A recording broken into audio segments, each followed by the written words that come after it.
Okay, so this is a solar array that I built on a test cell. It has 8 solar panels that are 265 watts apiece. I bought the solar panels used. Now I need to find out if the solar panels actually are going to work.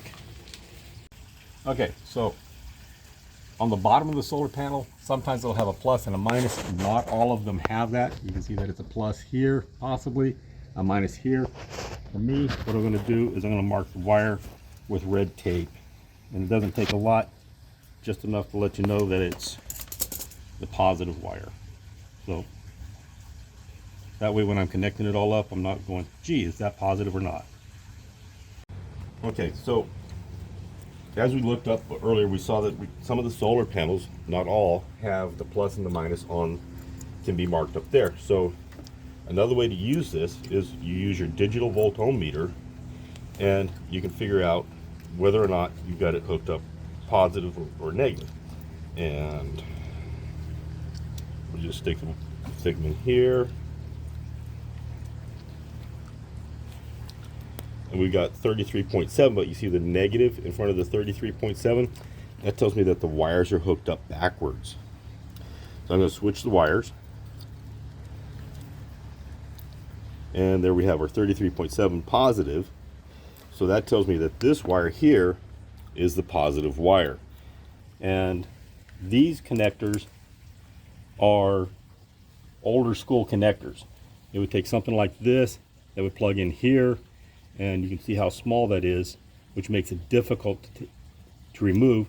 The fact that that one's broken is not a good sign.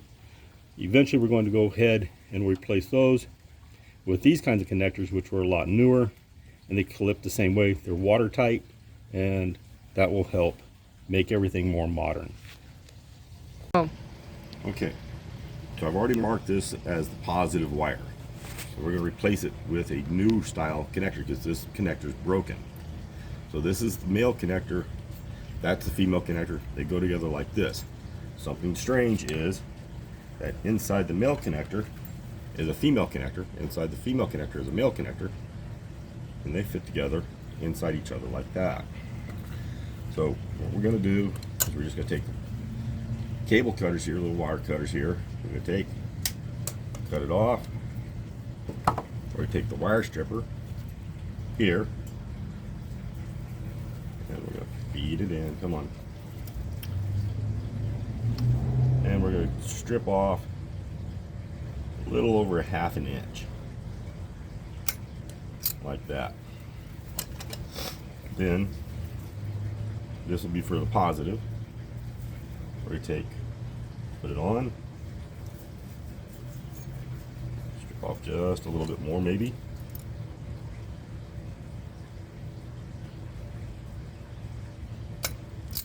Voila.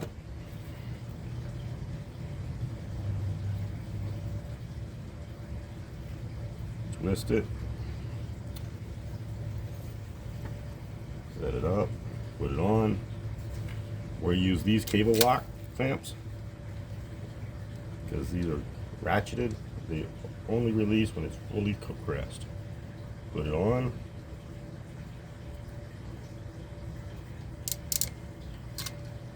Nope.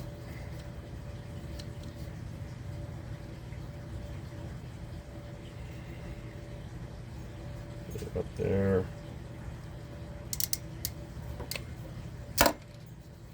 One.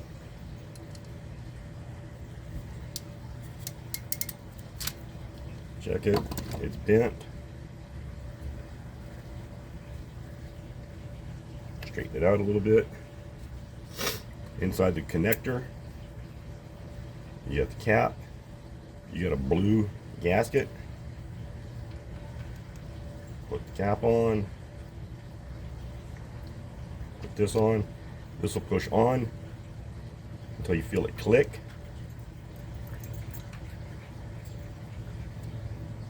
Screw it down. You got special tools. That one goes there. That one goes in the middle.